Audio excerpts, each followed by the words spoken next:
Yeah, thank you so much. My, I guess I can, there's a couple of major influencers I want to draw in and evoke out of countless, really. But it really helps to illustrate why I was so attracted to Ayman and Rowan's work with the Sacred Commerce book.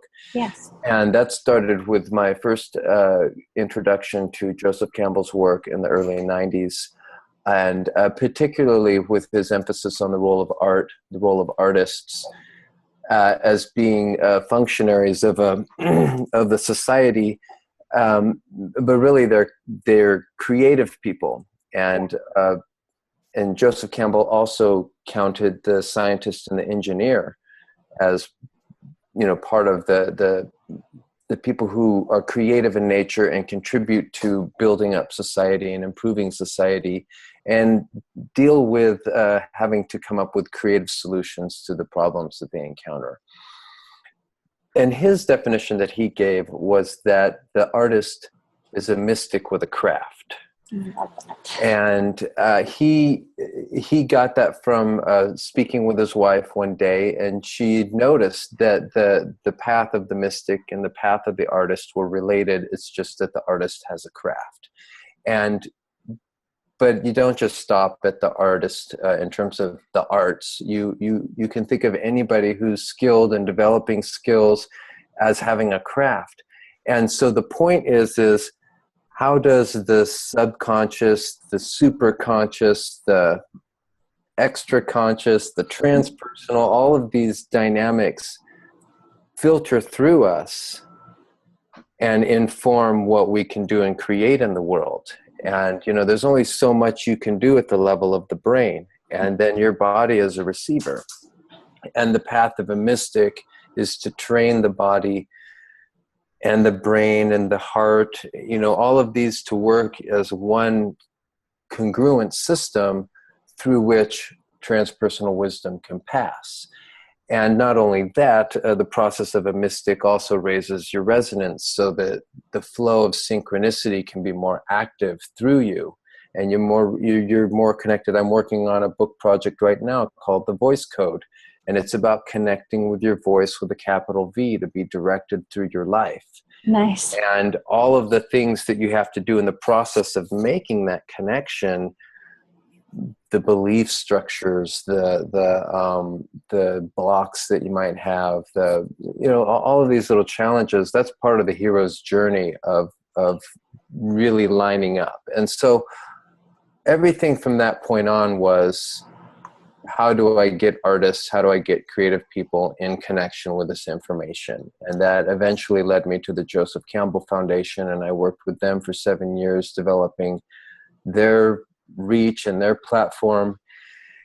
And then it led into, in the same time I was developing a career as a technologist, as a web project manager and designer and human factors engineer. So I was really wanting to learn the tools of the newly emergent internet to help bridge that gap between me and people who wanted to know this type of information. And that just evolved into a career, eventually merging with publishing and media production. And so 20 years later, I'm part web technologist, media production technologist, and content specialist, and curator, and editor, and Yeah. and that kind of thing. And then the other influencers was a man named Buckminster Fuller, who had a very simple motto in life, or he had this carved on his gravestone. It was the simple saying, "Call me Trim Tab." Yep. And the trim tab is part of the rudder mechanism on these massive ships. That the main rudder that actually turns the ship is so big, and you're dealing with such great physical pressures with the water and this big metal rudder that's supposed to steer the ship, and there is no mechanism that's strong enough to directly manipulate that big rudder. So what you have is a smaller trim tab. They call it a trim tab. It's a smaller rudder that you can actually turn that. It creates a low pressure. The big rudder swings around, and then the ship changes. And so his thing was, if you're using he called it your mind, but it's everything. If you're using your instrument dynamically, even if you're one small little person, you can shift things in a big way. And so when I came across Iman and Rowan's book, I was struck by how their manual, their book, Sacred Commerce, A Blueprint for a New Humanity, was a manual for trim tabs in the field of business. This is a different version, but there's the book. Yeah. Let me get you the current one. I'll be right back. Sure.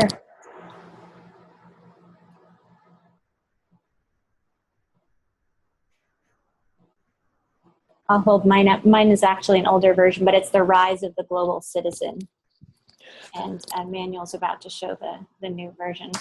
Yeah. Emmanuel, before you do that, Sure. I was just going to say we have love for Bucky in common. Buckminster Fuller and my grandfather, George Dudley, were good friends during the time. Wow. That my grandfather was helping UCLA found their School of Architecture. They became good friends. And one of the famous quotes Buckminster said about my grandfather was, he said, "George, you're just like me. You think crooked." And what he meant by that was, nothing about corruption or not being truthful, but he meant in order to create solutions to problems, you have to be willing to think outside the box. And thinking crooked was the way he articulated this feeling of thinking around the problem towards the solution. So I'm a huge follower of his writings and teachings and creative drawings, and so glad you wove him into the conversation. Yeah.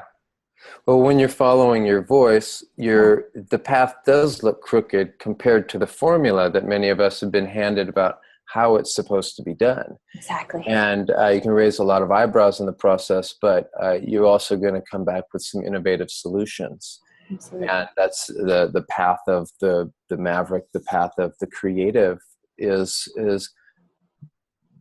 leaves the village compound. Right. Which is the rules maker, and this book I was saying about the voice code. That's basically you're leaving and you're slaying these thou shalts that get piled on us over time.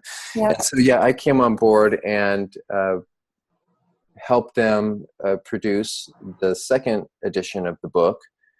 And that's what that cover looks like. You can see it. You can see it at sacredcommerce.com.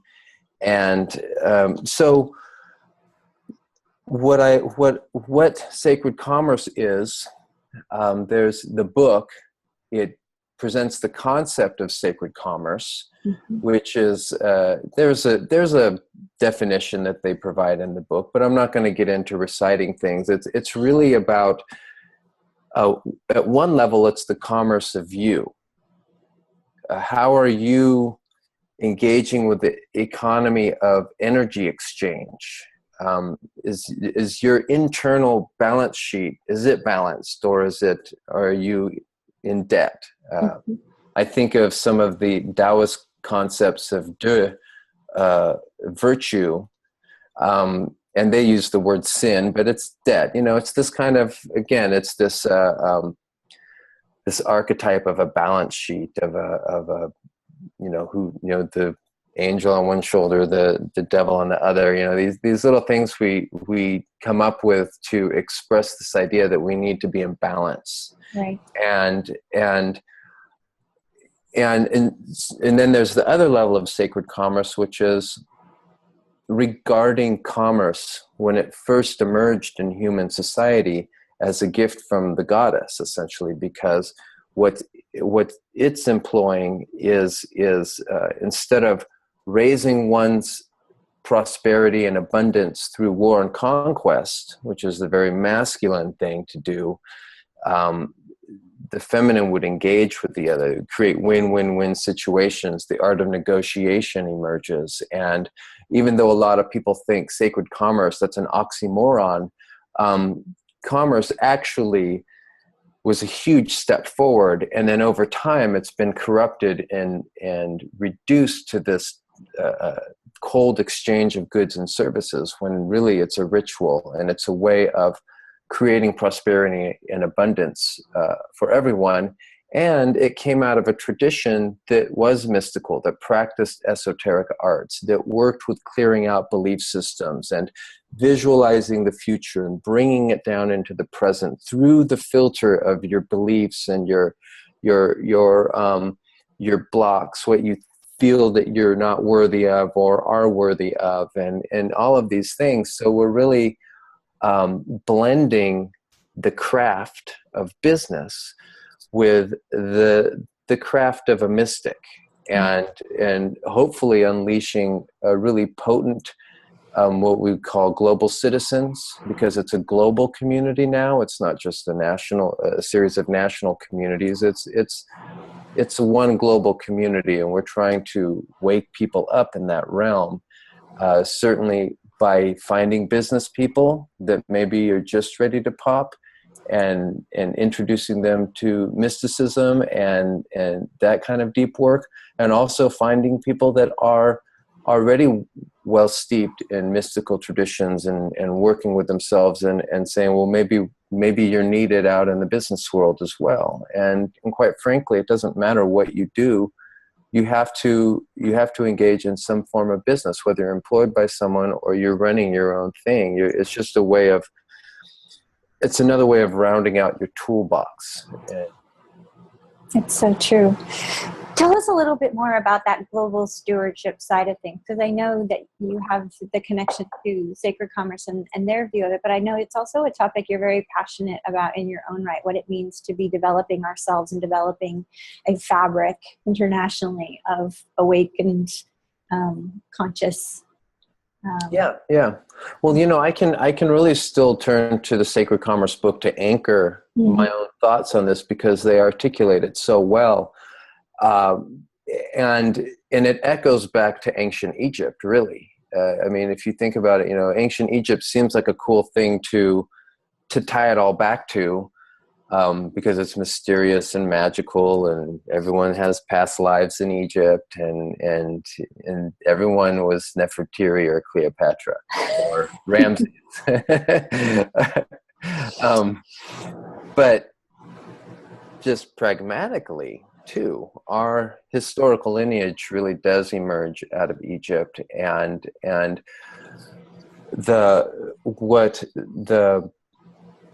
name that Immanuel gave, and Immanuel and Rowan gave this subculture in Egypt, was the merchant priesthood.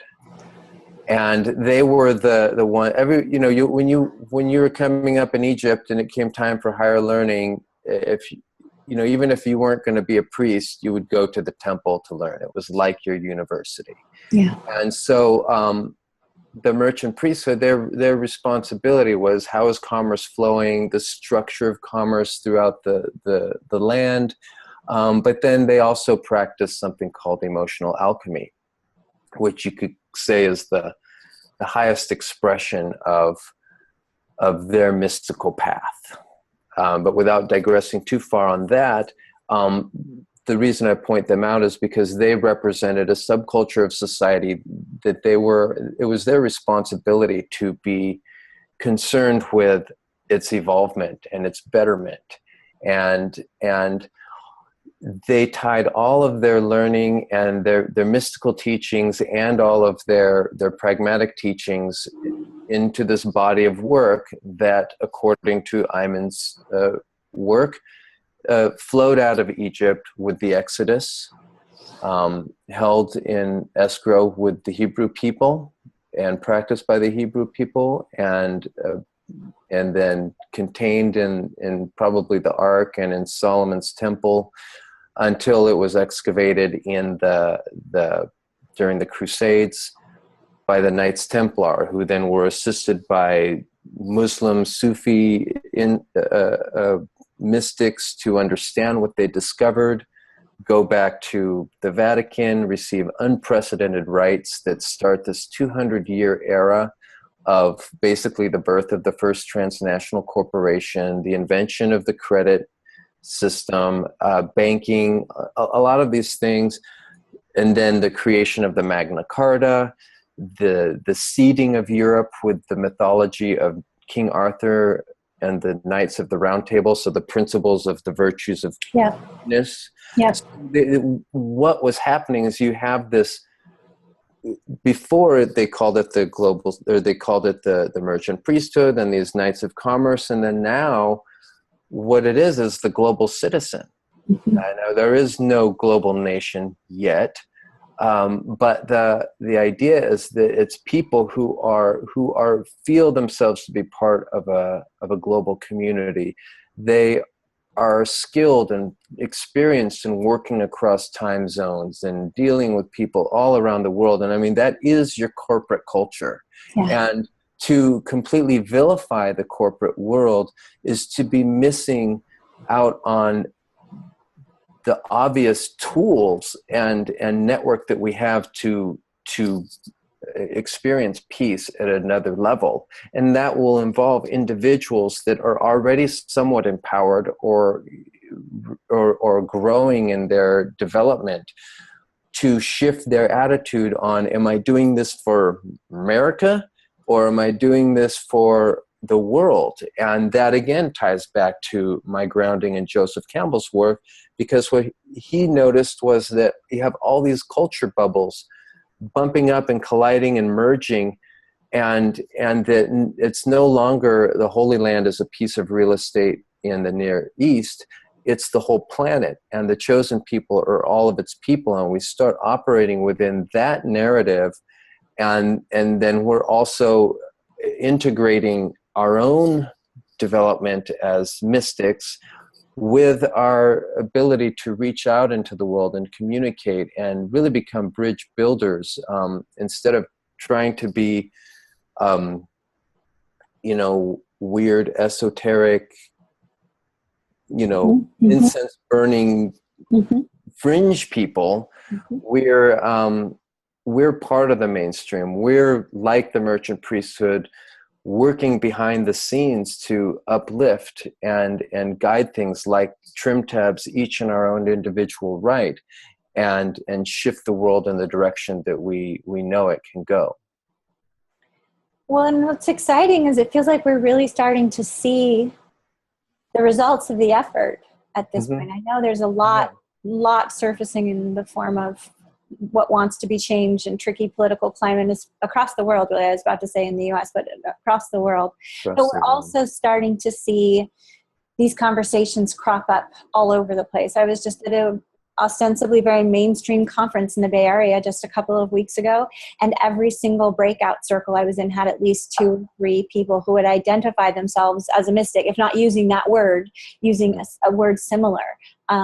Bringing their spirituality and their beliefs in, saying that their values matter, saying that they, I talk about business alchemy or new paradigm business being this concept of business beyond the bottom line, where we're factoring in people and the planet and feelings and downstream generations. And I'm hearing those themes echoed in ways that they certainly never were when I was working in corporate 20 years ago. We're finding our collective voice. Well, perhaps we find our individual voice first, and then from there we're able to find our collective voice. But it does seem to feel like we are seeing some shifts. That trim tab is starting to take effect, and we're noticing it and influencing culture. Is that what you're seeing as well? Absolutely. There was a book that came out in the mid-90s called The Cultural Creatives by Paul H. Ray. Yeah. And they were identifying a demographic that pretty much hadn't existed before the 60s and had already become more dominant than what you would call the traditionalists. So I think at the time of that study, you had about 35 or 30% traditionalists, 40 to 45% of this new kind of cultural creatives. So they had kind of outnumbered the traditionalists who would be more of, it's not that they're the only ones that adhere to a tradition, but they're the ones that hang on to in a more fundamental, more extreme version of of how you might be a Christian or Right. or any religion. And then you have what you would consider the modern, which is, even if they go to church, there's still, it's an atheistic mindset. It's sure, it's nice. It helps us organize our lives in a moral way, and it gives the children something to come Right. up in, and but it's all about the business deal and moving the modern world forward, and we don't take too much for that, that old concretized version, but we're not also Right. all airy-fairy and doing things like that, but what's happening is that this creative cultural creatives mindset has been infiltrating both of those too. And so I can only believe that it's become, much, much more than it has. I haven't seen updated numbers though. They are, but yes, I mean, it's you see it, and then that was before the internet really took off too. I mean, and then counting the millennials and their skill set and their predisposition to meditate and do yoga and just think peacefully, and just, in the most pragmatic terms, just considering people from other parts of the world, their neighbors, less than their enemies. Right. Absolutely. Hey, you kind of gracefully expressly didn't go down the rabbit hole of emotional literacy, but I want to pull you back to that a little bit. Okay. Yeah. Because I think it's a place that I've received a little pushback from clients who have read the book. And I remember the first time I read it as well. It's like, we're deep in this beautiful storytelling of the merchant priest, and then there's this brief section at the end about emotional literacy. And it took me a while to fully integrate the connections between sacred commerce and emotional literacy. And even more so when I began to bring some of the teachings of this book into the mystic journey with the mastermind and the mastery. It wasn't really until I was navigating the journey alongside one of my clients when we would bump up against the opportunities brought forth by emotional challenges, whether that's envy or competition or fear or loss of hope, that I began to see the power in emotional alchemy in a new way and really understand the role that it plays in sacred commerce. But you were really, you and this body of work were really the first ones to have that conversation with me. And so I was wondering if maybe I could invite you into that conversation a bit in the salon as well. Yeah. Well, that this is where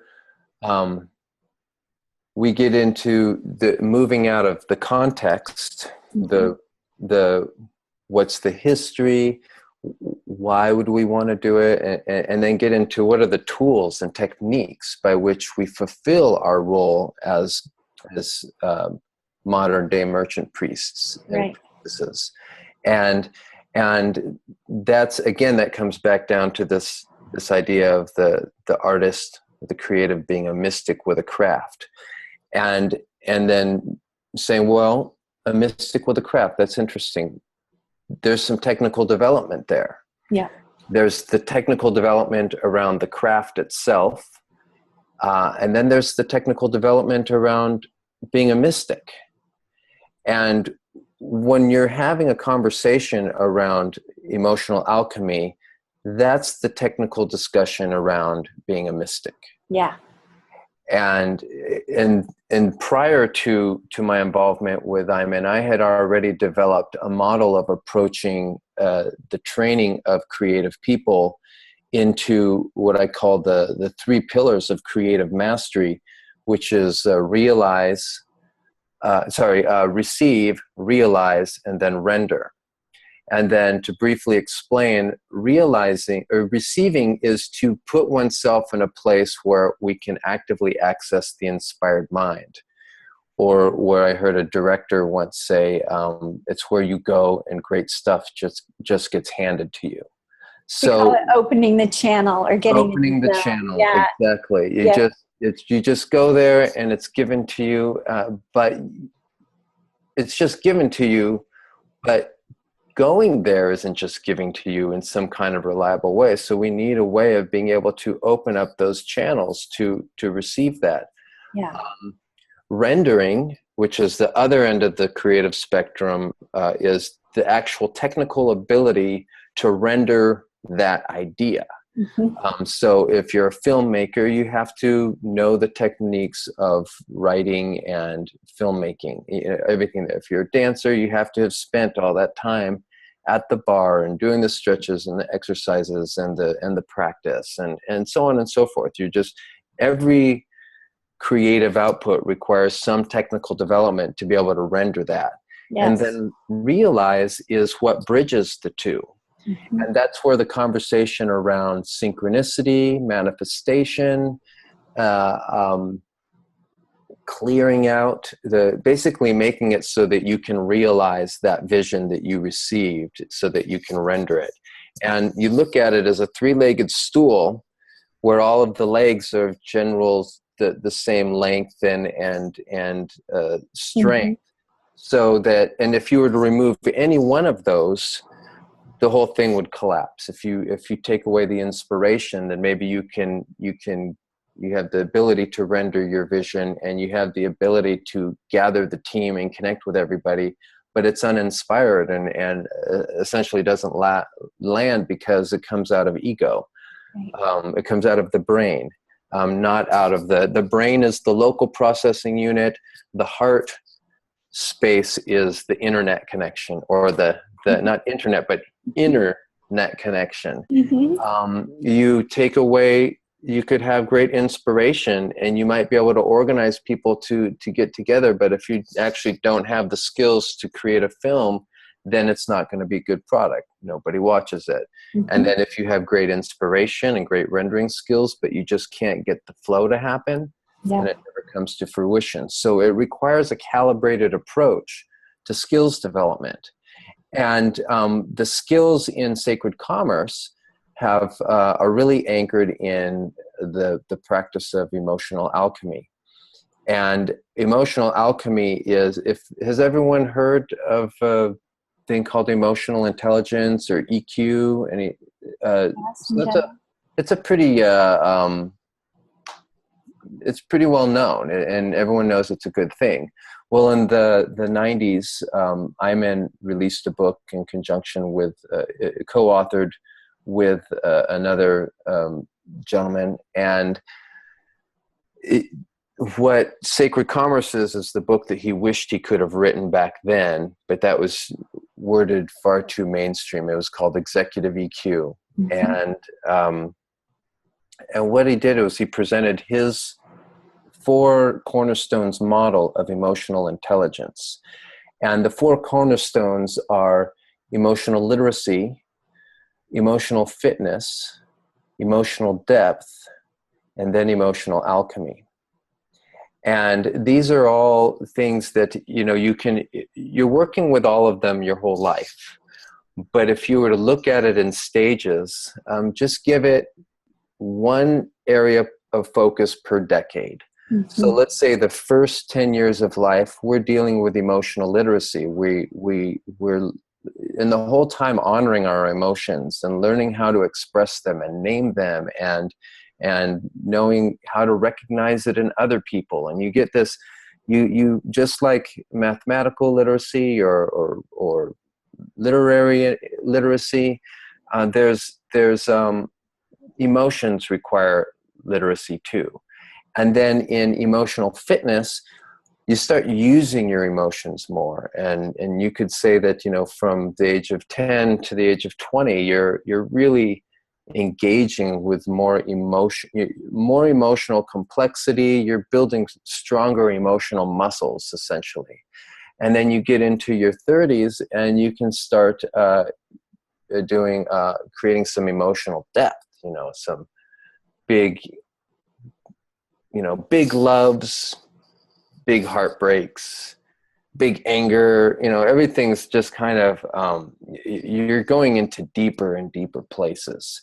And so by the time you're 40, you've probably experienced, some real, charged situations in your life, and you have the material, and also you're probably also starting to realize that all that stuff that happened to you, the way you were formed as a child, that you understood intellectually in your 20s and your 30s, as you were, dabbling as you were, you start realizing exactly how big of an impact those things you experience had on you, and how much you haven't necessarily moved through it as much as you thought you had. And then it's really there, and now you've got the material.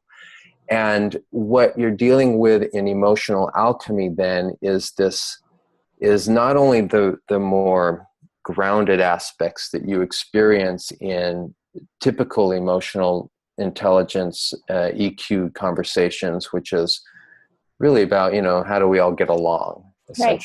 Or and it's not just that. I mean, you can be highly emotionally intelligent and be very manipulative too. So emotional alchemy is when you start working with these emotions within the insight that we're in a quantum universe, and that this has in some ways much more substance than a dream, but in other ways not much more substance than a dream. There, at the quantum level, it's just ideas that I'm a physical thing, joining with other ideas that they're physical things, and becoming the building blocks of everything that we see around us. And start opening up to the idea that we are creating our world through this dance between our emotions and our thoughts. Oof, yes. Yeah. And then there's some little, and so I don't want to go too deep into it, because it's quite a rabbit hole, but I can provide an example of one of the techniques in emotional alchemy called a drop of joy. And I'll just open up the book here and show you a little diagram. Can everyone see that? Yeah, they're little droplets on kind of like what looks like a scale. Yeah.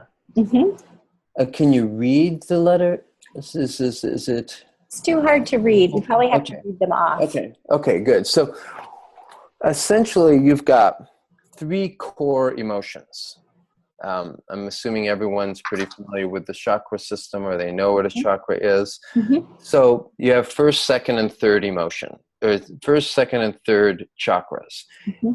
And they have, colors and symbols and things like that. But the core feelings that you might associate with it would be a fear, anger, and then jealousy.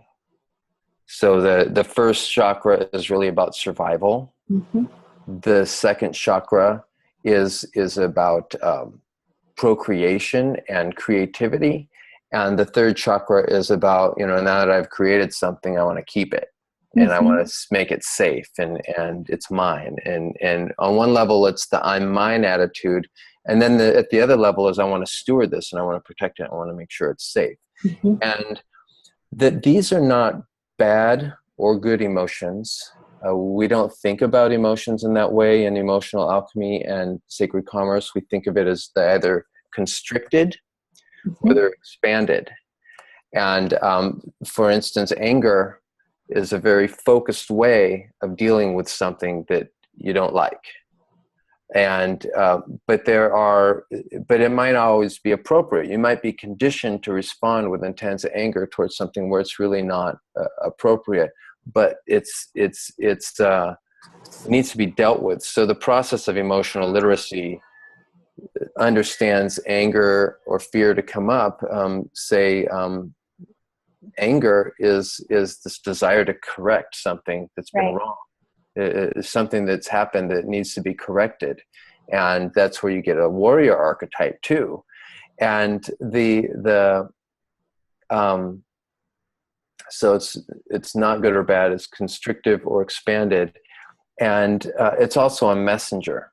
It's also a messenger from the, bye Lynn. Hi Lynn, thank you. It's also informing you something. It's your own highly specific newscast, right? And from yourself, and so we take that and we respond. Now, with the drop of joy exercise, you can have that anger, and then, like a chemist, you can, and anger comes with a very specific biochemical signature. Mm-hmm. Every emotion comes with a very specific biochemical signature. And joy is one of these emotions that is a completely liberated emotion. It can transmute and uplift and mix with another emotion to make a new experience. And for instance, with fear, you could be experiencing deep fear, and if you put a drop of joy on it, you conjure an emotion, or conjure a memory that brings emotion with it that was a very joyful memory. So you want to create this palette, if you will, of memories and things that evoke certain emotions, so you can play in this way. I never thought of it that way. Yeah, a drop of joy, yes, on fear elevates it to concern. Yeah. And then another drop of joy on concern elevates it to compassion. Right. And then for anger, it elevates it to courage. Yes. And then elevates that again to passion. Yes. And with jealousy, it elevates it to discipline, or expands it. It's not like one's better or less. It's just, is it constricted or expanded? Jealousy expands to discipline.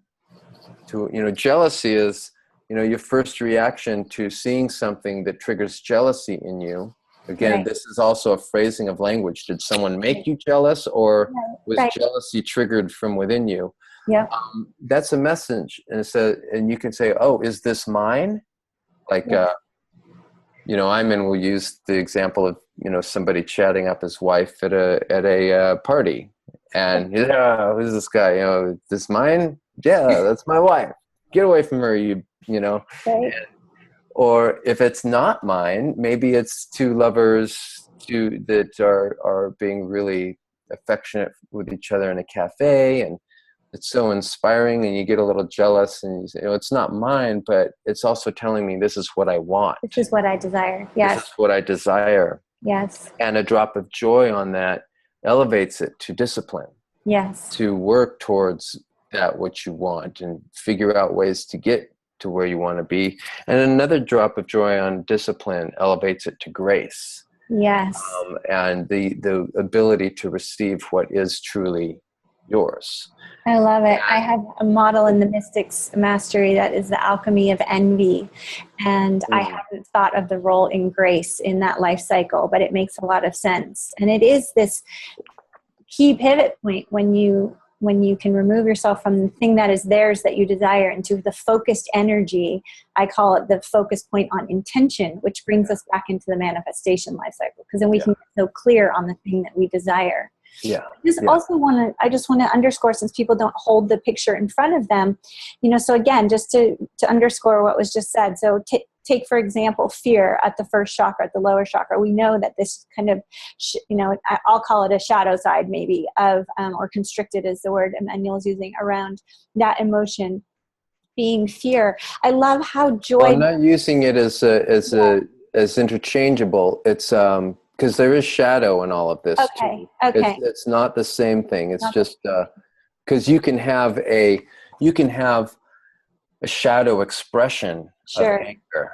Yes. That is you're using anger in a way that is fueled and being motivated by shadow. Got it. But what I was going to say is, I love how the drop of joy becomes the lever that moves across that experience of that emotional imprint on that lower chakra, moving you from fear over to concern, and ultimately to compassion. Mm-hmm. And so thinking of not only the idea of adding a drop to different emotions to see how you can move yourself along that spectrum, but then Immanuel's point, which I had never heard before, maybe I didn't internalize it from the teachings in the past. What would it be like for each of us to have at our disposal a conscious palette of memories that evoke certain emotional imprints so that we can become masters of our own emotional alchemy, so that we know when in need, whether faced with jealousy or fear or whatever it might be, that adding a drop of joy in the context of this type of memory will evoke this type of transformation. That's, talk about you hold the wand. It's incredibly powerful to think about, and all organic and biodynamic to you, specific to your imprint, to your experience. That's really powerfully, very cool. Exactly. Yeah. And when you think about the principles of manifestation being very much based on feeling and being able to decode the feeling of that thing, the actual feeling, what would it actually feel like to be fill in the blank of that what you desire, right? You can actually then take that feeling and when you're projecting that feeling out, it's not so much the details that the universe is concerned about as much as what's the feeling that you want to evoke. So vision boards, whatever kind of tactic that you use to connect yourself with that feeling, the feeling is the point, not necessarily the tactic. And if you're using the tactic without actually feeling, or you're using it and it's actually, you could have a vision board of all of these things that you want, but every time you look at it, you fixate on how it hasn't happened yet, then you're actually embodying a feeling of. Yes. And also this is, I think part of this is, if you are already interested in manifestation principles and actively working with manifestation principles, I think this work is an extremely important perspective to integrate into that exploration. So agree. I want to hear a little bit more about the pillars and the direction that you're heading and you're most passionate about now. But before we do that, in conclusion, will you just go back to, you used a word that is a big word in our business alchemy, in our mystic world, which is resonance. And we talk about this ACAR model, which is a resonance model, and a way in which to become aware of the components of resonance and how you can influence it. Could you talk about resonance through your lens a little bit and its connection to manifestation, since we landed this place in the conversation? Yeah, absolutely. Well, they're all hand connected. in hand. Yeah. My connection with the cultivation of resonance started with the practice of meditation and then also Qigong or anything where you're blending contemplation with some sort of actual energy cultivation, like Qigong or Tai Chi or Prana Yoga, anything like that, because this comes back to a couple of main distinctions in the type of meditation that one does. You could have a causal body meditation, which is many of your non-dual approaches are causal body meditations. They're interested in, what was your face before your mother was born, kind of your true face before your mother was born. And anything in this non-dual tradition is basically trying to get you in touch with your core essence. Right. Anything that you start working with energy flow and maybe programming prana through different chakra points or dantians, because you can harvest prana and chi from around you, energy, and program it for certain things depending on what mouth you're drawing it in through. And that is what I would call more of a psychic energy system meditation. And there's a lot of, there's not a clear hard line. They bleed into each other. We're an organic organism, even at the spiritual metaphysical level. Yes. The causal will give you a sense of who you really are. And then the psychic version will enable you to move in certain ways. Like, think of the difference between someone who's able to, with their body, just walk around the block. And then I have my friend Stéphane Chaunière, who's this Cirque du Soleil performer, Mm-hmm. and the things that he can do with his body Mm-hmm. is just unbelievable in ways, and magical. And the same thing is true with the psychic energy system. You know, we do these energies cultivation to be able to do magnificent things with our spiritual energy system, which is really just our way of being able to connect more and more with voice, and connect more and more with the divine. So one, you know, in sacred commerce, Iman's, in Rowan's word, is the pulse. You know, you're going into partnership with the pulse, Mm-hmm. and this type of work is essential to that. I'm not sure if I answered your question. In fact, I'm trying to remember original one. It's perfect. We're talking resonance, but that resonance. So integration of the mindfulness with the action, and what that's bringing us into is this alignment with the pulse, or the flow, or this synchronicity, or it's what unlocks, especially, I mean, I'll speak to it in the context of business alchemy. We still see these burnt out healers, burnt out creatives who aren't experiencing flow financially. And I continually am working to kind of bust that myth of the starving artist, starving healer. Mm-hmm. And what's missing oftentimes is that reciprocal energy, that ability to receive back, that ability to attract based on what we're putting out. And so resonance for me has been very much a dance of that intersection between mindfulness and action, or coming into partnership, as you say, with the pulse.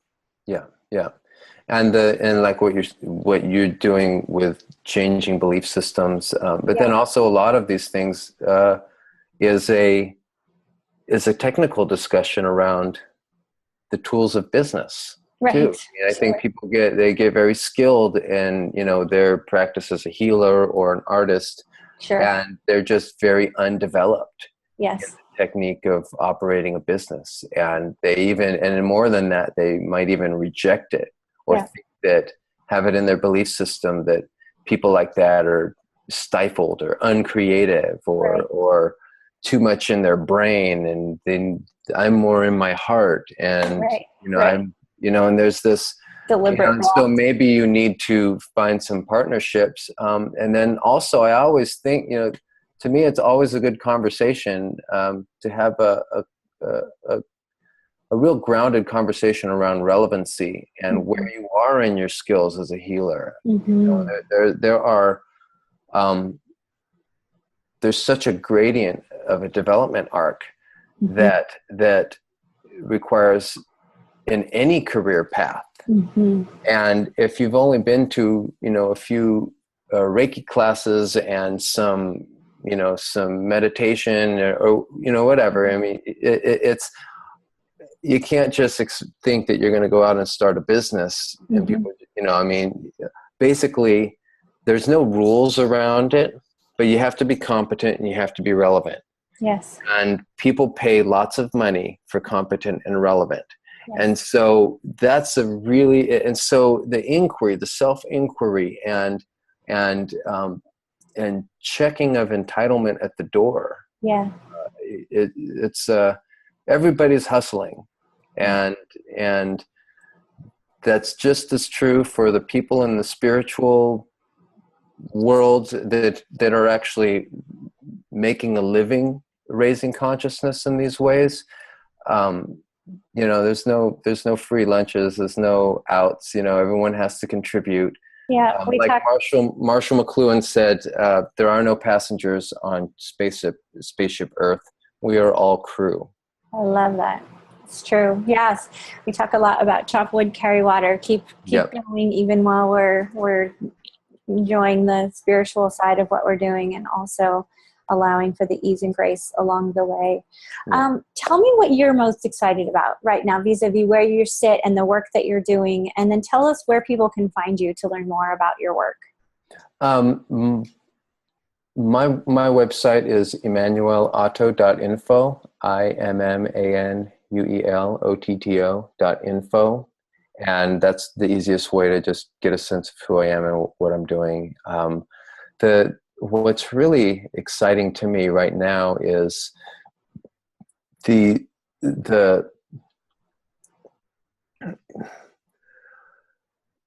we are in the middle of this amazing revolution that we're seeing reflected in technology, in politics, in spirituality, in child care and raising. I mean, there's probably no rules that are actual today that were actual 10 years ago. And this is a kind of an extreme statement. Don't take me literally, but so much has changed. And at the level of the brain, you just can't keep track of it all.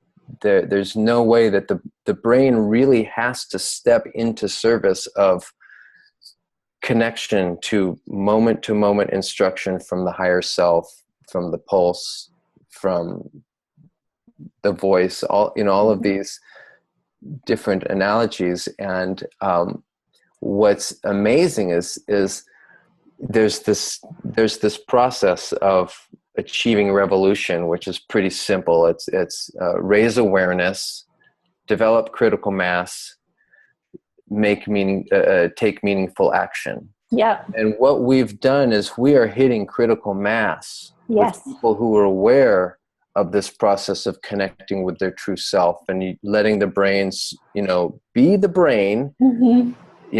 That saying, don't be so open-minded, your brains fall out. Mm-hmm.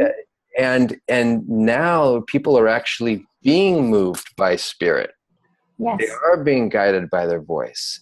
And to see the dance that occurs that's producing things that are even better than when they're all hyper-controlled and super planned out. It's organic. It's the way a food forest grows as opposed to a factory-farmed...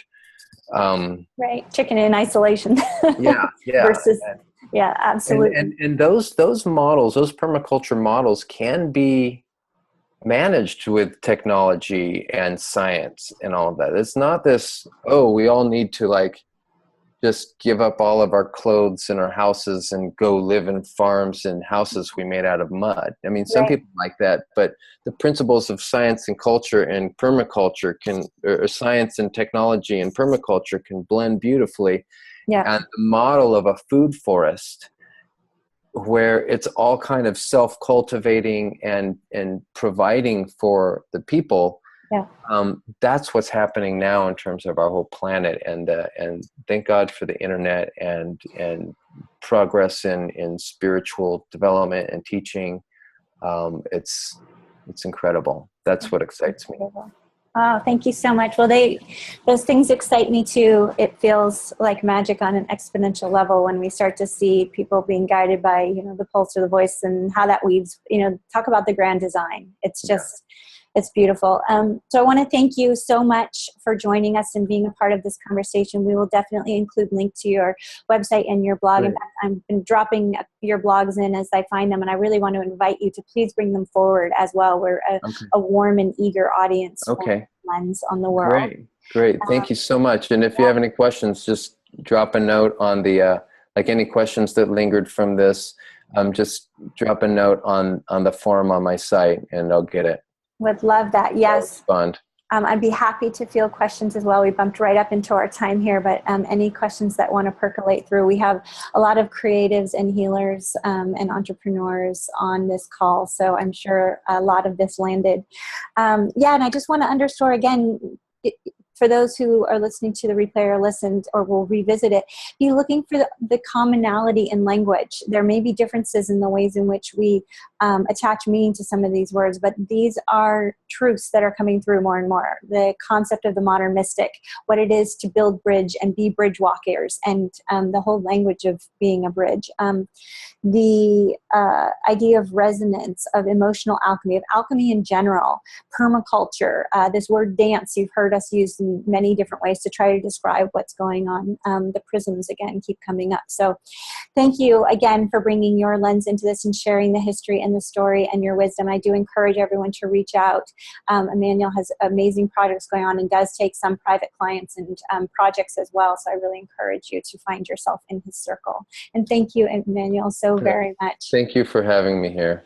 Very much. Yes. Very much. I want to release everyone from the oneness of mind that we brought ourselves together in. Giving gratitude and thanks to everything that was willing to stay outside our circle of oneness and allow us to be fully present in the here and now releasing us so we can go forward and laugh our own laughs and dream our own dreams, knowing we can tap back into this basket whenever and however we so desire. And so it is. May you be well guided, well protected, and well blessed. Amen. Blessed be and a hope. Oh. Thank you, everybody. Happy solstice. Thank you, Lindsay. Thank you. I want to get back on your calendar so we can talk more about your pillars and maybe at some point talk about mystic parenthood and maybe sacred masculine. There's about a million conversations I'd love to have. Yep. All right. I'd be happy to come back. Thank you. Thank you. Okay, we'll see you online. Take care, everyone. Bye, Alexis. Bye, Leon. Bye, love. Bye, Sarah.